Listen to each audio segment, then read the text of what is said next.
তারপরে তহিদ হৃদয়ের সাথে যে পার্টনারটা হয়েছে পার্টনারশিপটা এই পার্টনারশিপে কিন্তু ম্যাচটা ঘুরে দিয়ে তো বারবাডাসের সেকেন্ড ম্যাচটা দেখে মনে হচ্ছিল আমাদের সেই মিরপুরের উইকেট না বঙ্গবন্ধু স্টেডিয়ামের উইকেটের কথা টোটাল পারফরমেন্সটা যদি ঠিক থাকে ইনশাআল্লাহ সাউথ আফ্রিকার সাথেও ভালো করার একটা সুযোগ আছে। রিশাদের বোলিং বাংলাদেশের লেগ স্পিনার নেই, ও প্রথমবার মানে বাংলাদেশের কোনো আমাদের কিন্তু বোনাস দেওয়া হচ্ছে। হ্যাঁ এটাই বলেন ভাই কিভাবে দেওয়া উচিত।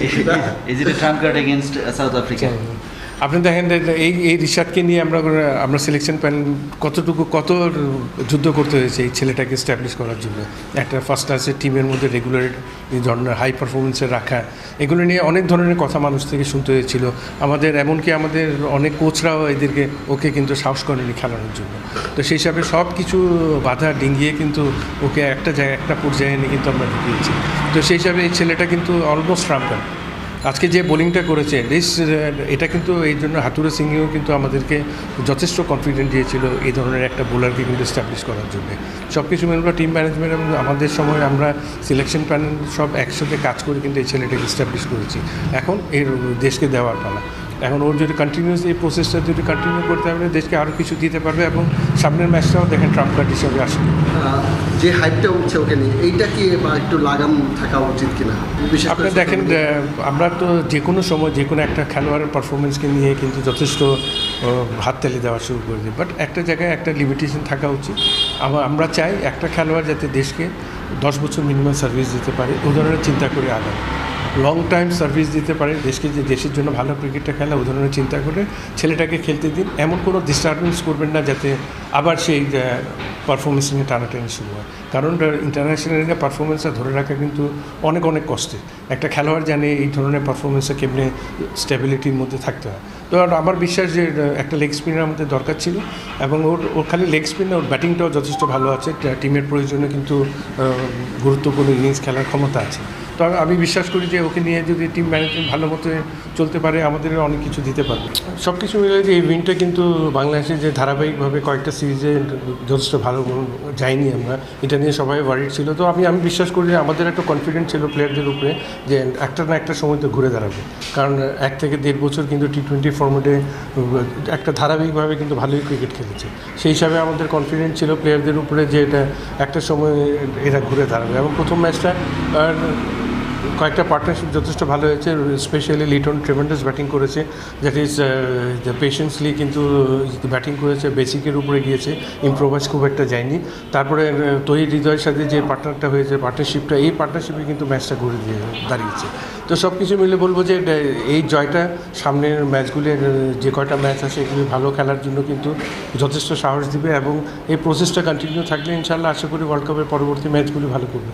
আর যেটা বলছিলেন যে ব্যাটসম্যানরা অনেক রানে পেয়েছে, বিশেষ করে লিটন দাস, তহিদ আগে থেকেই টাচে ছিলেন, এই ম্যাচটাও ভালো খেলেছেন, ফিনিশিংয়ে মাহমুদুল্লাহ রিয়াদও ভালো করেছেন, কিন্তু বাকিদের যে ব্যাটিংটা হচ্ছে সেটা কিন্তু অ্যালার্মিং জায়গায়। যেই জায়গায় আমরা গিয়েছিলাম উইনটা মানে টার্গেটটা সহজই ছিল, কিন্তু তারপরেও গিয়ে আমাদের একটা পর্যায়ে আমরা হারার পর্যায়ে চলে গিয়েছিলাম। অবশ্যই এটা কি ব্যাটিংটা অ্যালার্মিং কিনা? অবশ্যই ব্যাটিং নিয়ে আমরা কিন্তু গত কয়েকটা সিরিজে কিন্তু স্ট্রাগল করছি, এটা ঠিক, কিন্তু সর্বশেষে কিন্তু আপনাকে দেখতে হবে টোটাল পারফরমেন্সটা। আপনি দেখেন যেভাবে আমরা বোলিং করেছি একটা দলকে, শ্রীলঙ্কার মতো দলকে যে জায়গায় আমরা থামিয়েছি, এটা কিন্তু একটা বিরাট ব্যাপার। এবং এই পুঁজিতে কিন্তু এখন দেখেন যে ওয়েস্ট ইন্ডিজ এবং USA যে কয়টা ম্যাচ গিয়েছে ম্যাক্সিমাম কিন্তু লো স্কোরিং হচ্ছে। সেই জায়গায় কিন্তু আমাদের বোলাররা কিন্তু যথেষ্ট ভালো একটা টোটাল চেস করার জন্য কিন্তু দিয়েছে। সেই হিসাবে মনে করি যে এখানে কিন্তু সব কিছু মিলে কিন্তু আপনাকে একটা জিনিস দেখতে হবে টোটাল পারফরমেন্সটা, এবং সামনে কে কী করছে না করছে না, end of the day total পারফরমেন্সটা কী হচ্ছে, ব্যাটিং বোলিং ফিল্ডিং যেটা এইটাকে ভ্যালু করা উচিত। সৌম্য এবং শান্ত, যদিও শান্ত ক্যাপ্টেন সে করতে পারছে না, কিন্তু আমরা তার রিপ্লেসমেন্ট সৌম্য রানে ছন্দে নাই ঠিক ওইভাবে, লিটন দাসও ওইভাবে ছন্দে ছিলেন না, আজকে ম্যাচটা ভালোই করেছেন। তাদের ব্যাপারে রিপ্লেসমেন্ট নাই নাকি আমাদের আসলে কি মানে এখানে দেখেন কিছু তাদের আউটের ধরনটা বিশেষ করে অনেকের চোখে লাগছে, বাট কিছু জায়গা আছে দেখেন টিম ম্যানেজমেন্ট কিন্তু অনেক চিন্তাভাবনা করেই কিন্তু ডিসিশনগুলি মেক করে। তো সেই হিসাবে ওরা কিন্তু ওই চিন্তাটা করেছিল যে সৌম্য সরকারকে দিয়ে ইনিশিয়াল যদি পাওয়ার প্লেটা ইউটিলাইজ করা যায় এবং ওইভাবে চিন্তা করে আগাচ্ছে। তানজিব তামিমও কিন্তু ওখানে গিয়ে ইউএসের সাথে যথেষ্ট ভালো খেলেছে এবং যথেষ্ট ট্যালেন্ট ক্রিকেটার, ওর উপরে কিন্তু কনফিডেন্ট আমাদের সবারই আছে। তো সেই হিসাবে আমি মনে করি যে টিম ম্যানেজমেন্ট হয়তো ওইভাবে চিন্তা করে রিপ্লেসমেন্টটা একবার যদি স্কোয়াড আপনার ডিক্লেয়ার হয়ে যায়, এখানে কিন্তু আপনার বলে বলে প্লেয়ার চেঞ্জ করবেন, এটা তো সব দেশে তাহলে বলে বলে প্লেয়ার চেঞ্জ, এটা কোনো দিন হয় না। যে স্কোয়াডটা দিয়েছে এই স্কোয়াডের উপরে আপনাকে বিশ্বাসটা রাখতে হবে এবং এই বিশ্বাস আমার মনে হয় যে যাদের কথা আপনারা বলছেন, শান্ত অবশ্যই রানে ফিরে আসবে, সৌম্যর ব্যাপারটা অবশ্যই টিম ম্যানেজমেন্ট যথেষ্ট কনফিডেন্ট আছে, এই জন্য ওকে নিয়ে ট্রাই করছে। তো ওভারঅল সব কিছু নিয়ে আমি বলবো যে টোটাল পারফরমেন্সের দিকে দেখাটা উচিত এবং টিম হিসাবে কী খেলছে এটাই দেখা উচিত, এই জয়টাকে ঠিক সেইভাবে দেখা উচিত। সবসময় আমাদের বিশেষ করে মিরপুরের উইকেট নিয়ে অনেক কথা হয়, মিরপুরের উইকেট স্লো, সেইখানে খেলে আসলে এইবারের বিশ্বকাপটা যে ধরনের উইকেটে খেলা হচ্ছে কিন্তু সিমিলার বাংলাদেশের উইকেটের মতো অনেকটাই পাওয়া যাচ্ছে, লো বাউন্সের উইকেট। এটা কি মনে হয় যে একটু মানে বাংলাদেশ এতদিনে মিরপুরের উইকেটটা কাজে লাগছে কিনা? আপনাদের ওয়েস্ট ইন্ডিজের উইকেটটা তো পুরোই মিরপুরের উইকেট। আমার তো বারবাডাসের সেকেন্ড ম্যাচটা দেখে মনে হচ্ছিল আমাদের সেই মিরপুরের উইকেট না, বঙ্গবন্ধু স্টেডিয়ামের উইকেটের কথা ঠিক মনে এসেছি আমরা যেভাবে খেলতাম। তো সেই হিসাবে আমি মনে করি যে এবার যেখানে যে ওয়েস্ট ইন্ডিজ আর ইউএসএতে ক্রিকেট হচ্ছে, সেখানে কিন্তু ওই হাই স্কোরিং ম্যাচের চিন্তাটা আমার মনে হয় বাদ দিতে হবে, কারণ এখনও জানি না সেকেন্ড রাউন্ডে কী করবে, বাট এই রাউন্ড থেকে যেটা মনে হচ্ছে, আর ইউএসএর কন্ডিশনটা তো উইকেট কিন্তু ইভেন বাউন্সে আছে এবং স্কিট করছে বল সব দিক দিয়ে, কিন্তু কন্ডিশনটা ডিফারেন্ট। আপনার সকালে একরকম আচরণ করছে, আপনার রাত্রে একরকম আচরণ করে, তারপরে আপনার ড্যালাসের এক ভেন্যুতে কন্ডিশন একরকম, আবার নিউ ইয়র্কে আসলে কিন্তু আরেক রকম।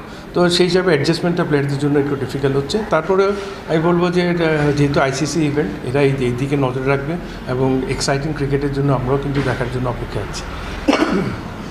একটা জিনিস সেটা হচ্ছে যে নেগেটিভ থিংসের জন্য একটা মানে উক্তি কিন্তু এরাম, তারপরেও আমরা যেটা দেখতে পেয়েছি আইসিসি থেকে একটা মেসেজ দেওয়া হয়েছে, বিশেষ করে হচ্ছে নিউ ইয়র্কে উইকেটের জন্য, সেখানে হচ্ছে ক্রিকেটাররা প্রচুর চেষ্টা করছে একটা ভারসাম্য আনার জন্য উইকেটের।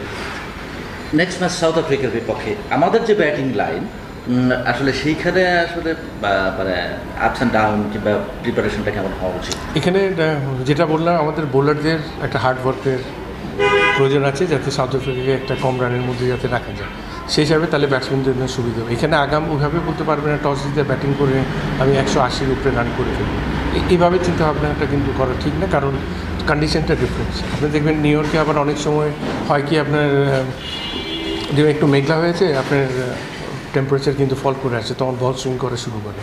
তো সেই হিসাবে অনেক কিছু মাথায় রেখে কিন্তু আগাতে হয়। তো আমি মনে করি যে আমাদের বোলাররা যথেষ্ট ভালো জায়গায় বল করছে, এই ম্যাচটা কন্টিনিউ যে এই প্রসেসে থাকে, ইনশাআল্লাহ সাউথ আফ্রিকাকে একটা হার্ড টাইম আমরা দিতে পারবো এবং তার সাথে সাথে আমাদের টপ অর্ডার ব্যাটসম্যানদের একটা রেসপন্সিবিলিটি নিয়ে কিন্তু ব্যাটিংটা করতে হবে এবং আমি বিশ্বাস করি যে টোটাল পারফরমেন্সটা যদি ঠিক থাকে, ইনশাআল্লাহ সাউথ আফ্রিকার সাথেও ভালো করার একটা সুযোগ আছে। হ্যাঁ, ফার্স্ট ম্যাচে যে স্ট্র্যাটেজিটা ছিল এবং ব্যাটসম্যানদের যে টেকনিক, সেখান থেকে আসলে সাউথ আফ্রিকাকে মোকাবেলা করার জন্য আসলে কী কী গুণগতির প্রয়োজন মনে করেন? এখানে আরেকটা জিনিস মাথায় রাখতে হবে কি, এখানে ইম্প্রোভাইজ শটগুলি কিন্তু ব্যাটসম্যানদের পরিহার করতে হবে। আপনি চাইলে কিন্তু যেমন তেমন করে শট খেলা যায় না, এখানে বেসিক ক্রিকেটটা খেলতে হবে।